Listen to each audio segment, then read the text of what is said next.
Hey guys, you're in a nutshell with me, Ina. Aba, nagwagi ang isa nating kababayan sa federal court matapos siyang maban sa Canada ng 5 years. Okay, nabalita po sa Omni News more than 2 years ago itong nangyari dito. No? Alam nyo, I would highly encourage you to actually watch this report from Omni News. Although from December 2023 pa siya ha. Nakita niyo yung title dyan sa baba. Ilang Pinoy banned sa Canada matapos bawiin ang visitor visa dahil sa misrepresentation. Okay? I-summarize ko na lang sa inyo yung nangyari, no? Kaya po sila na-find ng misrepresentation kasi gumamit sila ng isang, pare-pareho silang travel agency. Aba, yung travel agency, yung pin-repair na parang itinerary, yung mga kwento kung bakit sila kailangan gusto bumisita sa Canada, iisa lang daw yung storya na ibinigay. So, na-detect yan ng IRCC. Kaya sila na refuse tapos may misrepresentation finding. Of course, yung isa po sa mga na-ban, kinuhang abogado ang ating suke, akalain ninyo, si Attorney Lou Dangzalan. Okay, client niya yung isa dyan. At ngayon lang natapos yung kaso. Ang tagal din, ano? Pero at least nagwagi sila. So that file of your client is going to be assessed anew. Tama ba? So what's gonna happen now? Yeah, as with typical judicial review applications, kapag nanalo ka, it's sent back to the institution, in this case, immigration. Tapos, i-decide ito ng different officer just to kind of like clear the board. Paminsan, kapag talagang medyo egregious yung behavior ng IRCC, very rare, I will say, pwedeng ipasa sa ibang office. Halimbawa, ito trinity ito sa Manila Visa Office, you can actually like ask the court kung grabe yung behavior na ilipat sa ibang office. So, halimbawa, pwede nila yung balik sa central within Canada. Okay. Oo. So, sinet aside yung ruling for misrepresentation, your decision na siya ay nag-misrepresent. Okay. Sige nga, can you give us a refresher first? Anong nangyari dito? Kasi there are a group of 12, I believe, no? I wonder what happened to the others. Well, I can't speak for the others, pero itong individual na ito, si Miss Picabayan, and the reason I can say her name now is because nakalabas na yung decision from the federal court, so it's now public. Basically, nag-hire sila along with those 12 other individuals na sinite dun sa Omni News report ng isang travel agent to basically file their TRV applications. And in the process, it turns out this travel agent used documents that were not exactly genuine. Sabihin na lang natin. May ganun din. Okay. Oo. So, ang daming problems na sa documents to the point na na-detect ng fraud detection ng immigration kasi una na-approve na yung visa. Diba? Tapos biglang binuksan ulit, pinasa sa risk assessment unit ng Manila Visa Office yung file, and then kinancel yung visa. So in other words, na-cancel yung approval, and then on top of it, napatawan pa sila ng misrepresentation finding, which meant that they were now at that point 5 years banned from Canada, basically. Oo. So, naalala ko bigla pala, Lou, yung nangyari dun sa kwento dun sa Omni News. Mabubwisit ka naman talaga kung ikaw yung kumuha dito sa travel agency na ito. Ang nangyari, dahil nakakuha sila ng approval, kumuha na sila ng ticket, okay? Now, upon check-in, dun sila biglang ni-refuse nung airline, hindi sila maka-check-in, guys. Naalala ko bigla yung nangyari. Yung iba, and they had no idea. Apparently, their travel agent did not inform them na pagkatapos pala ma-release yung kanilang mga visa, nagpadala ng PFL asking about, ito nga yung concerns about, bakit pare-pareho yung ninyo, yung mga storya nito pala.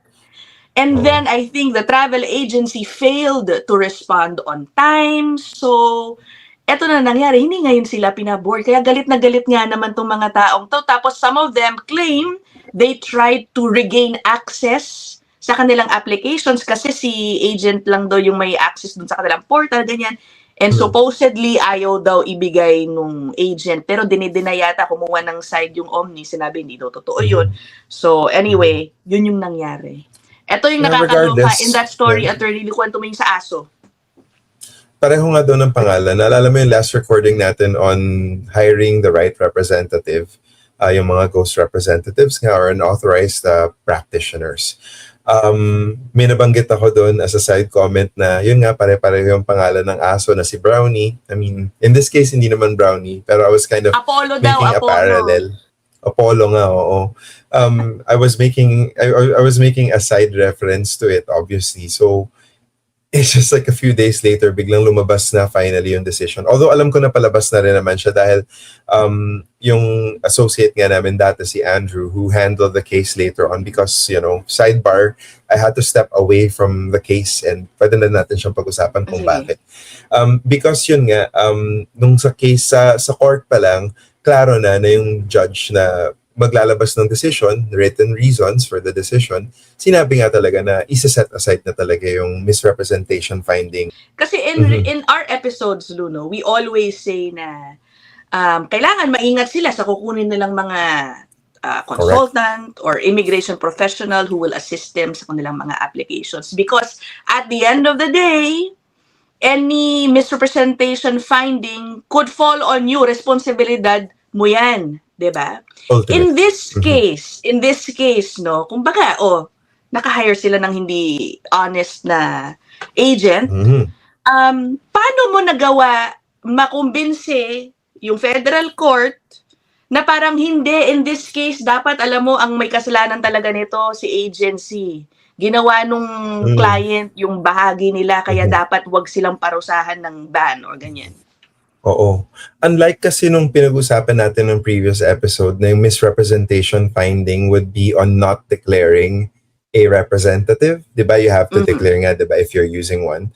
In this particular case, yung misrepresentation finding was not on the unauthorized practitioner or the ghost consultant, but rather on fraudulent documents. So sa misrepresentation dito is like, using a spurious or fake story to actually gain Canadian temporary resident visa. So, yung decision ng immigration was based out of the fraud. So kami, nung pumunta kami sa court, kinuntest namin yung reasonableness. Does it make sense, yung decision na to, given the circumstances? And in the end, yun nga, in the process rather, we argued na immigration was using certain types of technology. Madalas natin na pag-usapan yan, yung artificial intelligence, etc. And one of the tools that we discovered that they used is yung ITAT nga. Integrity, basically risk assessment unit tool siya to identify potential indicators of fraud. And to be fair to immigration, they're entitled to use these types of tools. The question therefore is, are these measures fair? Kasi when the PFL came, hindi naman nagkaroon ng real opportunity to respond to it because meron nga unauthorized practice. And sidebar pala, Ina, yung breach of procedural fairness could include bad representation by a previous representative. Pero it only applies if your representative na original na hinar mo na hindi magaling or may mali doon sa kanyang practice ay isang licensed representative. So the danger here is it's hard to make the procedural fairness argument dahil hindi naman authorized itong travel agent na to. Diba? So we couldn't make that full-blown argument. So we attacked the reasonableness of the argument of the decision itself, for which we won. So sinet aside nga ng judge. Pero hindi kami nanalo dun sa request namin that immigration should not be allowed to use yung ITAT, yung tools nila, as a matter of charter, right? So sabi ng judge, if you're going to make such arguments, kailangan mas detalyado yung arguments mo in the future. So lesson learned. Pero yung client naman namin, happy kasi, yun nga, nakuha niya yung reversal ng misrepresentation finding. And now, babalik nga siya sa immigration. So she has the option of like pursuing it further and addressing it. Kasi at this point, syempre kailangan pa rin i-address yung nangyari. Pero babalik kami dun sa state na hindi pa nagde-decide. So pwede kami mag-intervene and sabihin ano yung mga mitigating circumstances here na biktima siya ng fraud, etc., etc. So yun yung magiging potential next steps dito. Oo, and obviously 'no, goodbye na siya dun sa kanyang consultant. Puwede niyo nang Oh, baguhin yes. lahat nung mga submissions niya, Lou, ganun Yes ba? and no. We Hmm, can take it back, pero syempre it's still part of IRCC's record. So it goes down to credibility. 'Di ba? mm. Paniniwalaan pa ba siya this time? So hindi ko sasabihin na super dali ito. Pero at the same time, this is very typical for judicial review applications. Right. Na you have to still address the lingering issues kung hindi pa rin sila fully addressed. Because the judicial review applications of federal court nga addressed a narrow issue of reasonableness. Hindi ibig sabihin, panalo ka na sa lahat. Diba? Oo, So oo. maraming issues na separate yan. Naisip ko din ano, Lou, buti hindi nila sinabi na yung sinubmit na storya na pare-pareho kayo, pati meron kayong aso na pangalan lahat Apollo. Kumbaga, buti hindi sinabi nung officer na, I assume this went through you. You were consulted and you gave your go signal na ito yung iyong storya. Parang ganyan, ano? Was that ever brought up in court? Na parang No, dapat we inalam don't. mo lahat ng submissions ng iyong travel agency. So, in judicial review applications, hindi mo na basta-bastang mabubulatlat ang facts of the case. Okay, okay. You just have to look at the decision. Is it reasonable? It's a very narrow exercise kapag ka-judicial review. Hindi ka rin pwede mag-introduce ng bagong evidence at the judicial review Oh, stage. okay. So, yun yung problema eh. Kapag ka nakatanggap na ng PFL, ito yung critical moment eh. Kasi, yung PFL niya, sinasabi na sa'yo ng immigration officer that they have serious concerns about, XYZ. And if you respond in a way, nakalock in na yung evidence. Na kapag ka nag-decide na sila doon, tapos gusto mong baguhin yung ebidensya, hindi na pwede, naka-decide na. So, i-contest mo yung decision sa korte, hindi mo na pwedeng dagdagan at hindi mo na pwedeng bawasan yung decision, yung application package mo. Kasi sasabihin ng court nun, okay, you're asking for fairness, pero you're not being fair to the officer na dadagdagan mo yung ebidensya ngayon na ba't hindi mo Oo. doon pa nung submission sinama. So your first Right. shot should be your last shot in truth. So, yeah. Okay, okay. Ako, since nandito na rin tayo sa issue ng pagpupunta sa federal court, ano, Mhm. in what cases ba would you recommend somebody to go to federal court? Kasi I understand it's also a tedious process. Magastos It is. siya. Yung parang, why would somebody usually want to go to court? In this case, for example, visitor visa, yung parang, ganun niya kagusto talaga bumisita sa Canada, talagang kinwestiyon to sa court, o baka talaga dahil na-offend siya dito sa kanyang travel agency, mga ganun. I mean, kanya-kanyang personal motivations yan to actually contest the federal court. Usually, you will see a lot of people going to federal court to contest the decision if it's high stakes for them. Halimbawa, family reunification cases, humanitarian compassionate, refugee cases. Kasi it could be a question of life or death for some people. Or for others, it could be you will endure family separation, and that's not ideal, of course. Oo. Now, for temporary residents, it used to be very rare until such a time na nalaman natin that IRCC is using like technology or processing tools that were seen or still are seen as not entirely being transparent and fair. Ito nga yung Chinook, artificial intelligence. So, madami nagsistart na mag-litigate against immigration to contest that judicial review, yung mga visa decisions. So even TRV, even study permits, especially for study permits, Ina, let's be real. Kasi alam naman natin na yung two-step immigration, ang work permit at study permit, these are stepping stones to get to Canada and to potentially become good PR candidates, di ba?